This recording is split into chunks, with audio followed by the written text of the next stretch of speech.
अब से कुछ ही देर पहले हमने आपको जानकारी दी कि कुछ ही देर में शांति नर्सिंग होम का ये इलाका जो है यहाँ पे एमपी राजू बिष्ट पहुँचेंगे और राजू बिष्ट यहाँ पे पहुँच चुके हैं। इस बीच में हम आपको दिखा दें कि वॉल राइटिंग का जो कार्यक्रम है उस कार्यक्रम के लिए खास पहुँचे हैं राजू बिष्ट अपने कार्यकर्ताओं के साथ उनके हौसला अफजाई के लिए।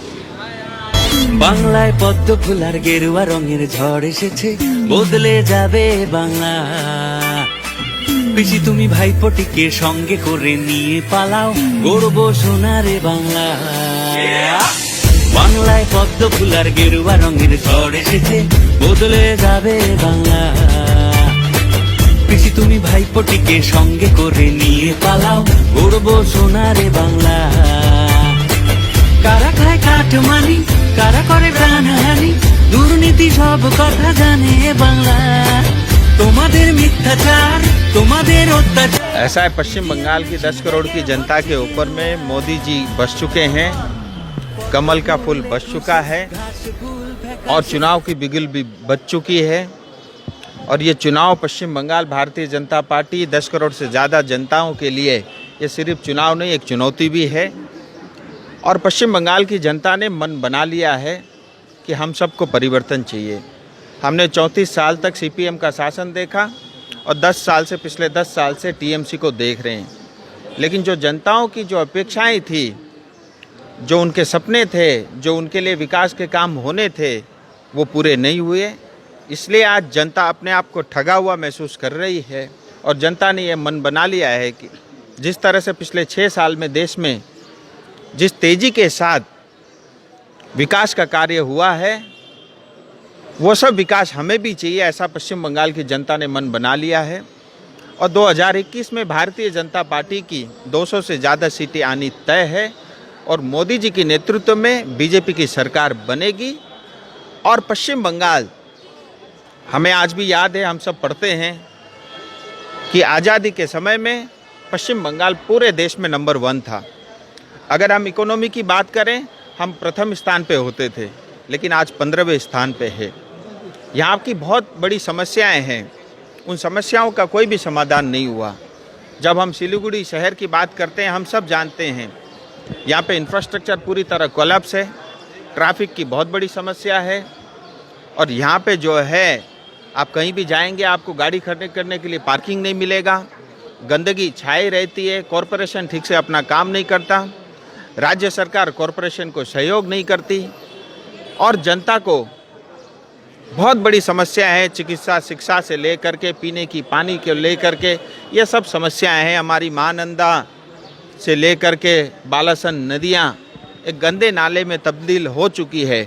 इन सब को ठीक करना है, सिलीगुड़ी को सपनों का शहर बनाना है और पश्चिम बंगाल में परिवर्तन लाना है। उसके लिए तमाम सैकड़ों करोड़ों जो है भारतीय जनता पार्टी की कैडर के लोग, उनके कार्यकर्ता पूरे तन मन धन से लगे हुए हैं। आप निश्चिंत रहिए, परिवर्तन होगा, अवश्य होगा। जानना चाह रहे हैं लोग कमल छाप के बगल में किस बटन पे नाम से दबाया जाएगा? देखिए, उन सब की भी चर्चाएं चल रही है। और जहाँ तक सिलीगुड़ी की बात है, जो सिलीगुड़ी को समझता हो, सिलीगुड़ी की समस्या से जो अवगत हो और सिलीगुड़ी की जनता की जो अपेक्षा है उसको पूरा करने वाला नेतृत्व भारतीय जनता पार्टी देगी। लेकिन मैं आपको बता दूं कि भारतीय जनता पार्टी कोई प्राइवेट लिमिटेड कंपनी नहीं है। हम सब जानते हैं टीएमसी एक प्राइवेट लिमिटेड कंपनी है जिसके 2 ही शेयर होल्डर हैं, लेकिन भारतीय जनता पार्टी में वो पद्धति नहीं है। हमारी केंद्र और राज्य के नेतृत्व इस चीज़ को तय करेंगे और जल्दी इसकी घोषणा होगी। ज्वाइन कर रहे हैं तो जो पहले से कार्यकर्ता उनमें से कोई चेहरा होगा या कुछ दूसरी पार्टी के चेहरे हो सकते हैं? देखिए, हमारे जो लाखों कार्यकर्ता जो इतने साल से सब कुछ त्याग करके पार्टी को बढ़ाने में लगे हुए हैं, उनका पूरा ध्यान रखा जाएगा। लेकिन जब भी चुनाव की बात होती है, दाव जीतने वाले घोड़े पे ही खेला जाता है, ये भी तय है। लेकिन जैसा मैंने बताया, हमारे जो कार्यकर्ताओं का जो त्याग है, तपस्या है, उसको भी हम ध्यान में रखेंगे। लेकिन फिर मैं आपको बता रहा हूँ, हमारा नेतृत्व जो भी तय करेगा, हम तो इस पार्टी के सिपाही हैं, पूरी जो है ताकत लगा देंगे और जिसकी भी नाम की घोषणा होगी, हम पूरे लोग मिल करके उसको जिताएंगे। मुख्यमंत्री खाए दीदी घायल हुए हैं, मुझे इस बात का बहुत दुख है। मैं भगवान से प्रार्थना करता हूं कि वो जल्दी स्वस्थ हों।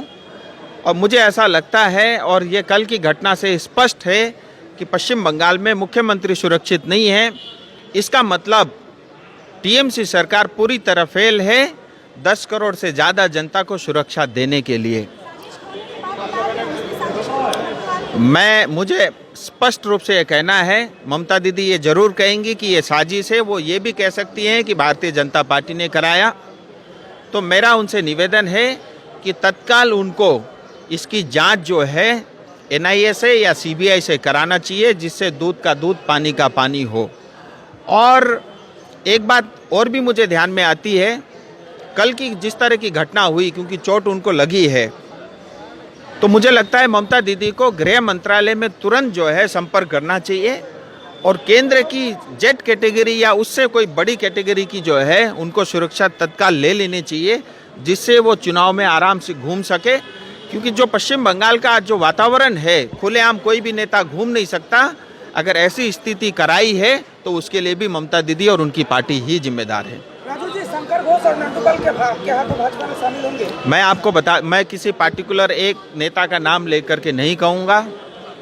वो तमाम लोग जो प्राइवेट लिमिटेड कंपनी से दुखी हैं, वो तमाम लोग जिनके सपने पूरे नहीं हुए हैं, वो तमाम लोग जो सिलीगुड़ी जनता के लिए काम करना चाहते हैं और जिनकी छवि अच्छी है, जो ईमानदार हैं, क्योंकि गुंडे हम अपने पार्टी में नहीं लेंगे, ये भी तय है। उन सब का स्वागत है। मैं और हम सब, हमारे कार्यकर्ता संगठन के लोग उनका पूरा दिल से स्वागत करेंगे। लेकिन कंडीशन इसमें ये रहेगी कि स्वच्छ छवि के लोग जो वास्तव में जनता की पीड़ा को समझते हुए, क्योंकि देखिए आज पॉलिटिक्स को बहुत सारे लोग अपना कैरियर मानते हैं। मुझे लगता है पॉलिटिक्स कैरियर नहीं हो सकता। ये शुद्ध रूप से हमारे गरीब, हमारे पिछड़े हुए, हमारे जनता के लिए काम करने का मुझे लगता है इससे बड़ा अवसर किसी को नहीं मिल सकता। इसको उस अवसर के रूप में देखना चाहिए और सेवा के लिए अपने समय को समर्पित करना चाहिए। देखिए, कांग्रेस और सीपीएम का जोड़ एक मजाक लगता है और यहाँ पे जो है आप देखेंगे सिलीगुड़ी के अंदर में सीपीएम और कांग्रेस मिलकर लड़ रहे हैं, जैसे एक ही परिवार के दो भाई हों। आप थोड़ा दूर जाके केरल में देखिए, वो एक दूसरे के खिलाफ लड़ रहे हैं। ये मौका प्रस्त लोग हैं और जैसे जैसे इनको लगता है कि इनकी राजनीति जिस तरह से चमक सकती है, उसके लिए ये किसी भी हद तक जा कर के और अपनी आइडियोलॉजी को बेच करके राजनीति करने वाले लोग हैं। भारतीय जनता पार्टी आइडियोलॉजी की राजनीति करती है और बाकी सीपीएम हो या कांग्रेस हो, ये आज बंगाल में पूरी तरह साफ है, 19 में ही साफ हो चुके हैं और इनका कुछ असर नहीं होगा। और मेरी तरफ से सबको, इन सबको भी शुभकामनाएं हैं। राजू जी, भाजपा अगर आखिरी समय में अपने उम्मीदवार का नाम चयन करती है तो क्या ये भाजपा के लिए कहीं घाटे का सबब? देखिए, आप भाजपा जो है एक चलती फिरती पार्टी का नाम है। हम सिर्फ चुनाव में उठ करके राजनीति नहीं करते, हमारी राजनीति निरंतर चलती रहती है। व्यक्ति निर्माण के लिए काम करते हैं, समाज निर्माण के लिए काम करते हैं। वो अविरल, जिस तरह से गंगा की नदी की पानी बहती है, उसी तरह जो है भारतीय जनता पार्टी बहती रहती है। आप निश्चिंत रहिए, कैंडिडेट अगर एक दिन पहले भी आता है तो भी हम जिता देंगे।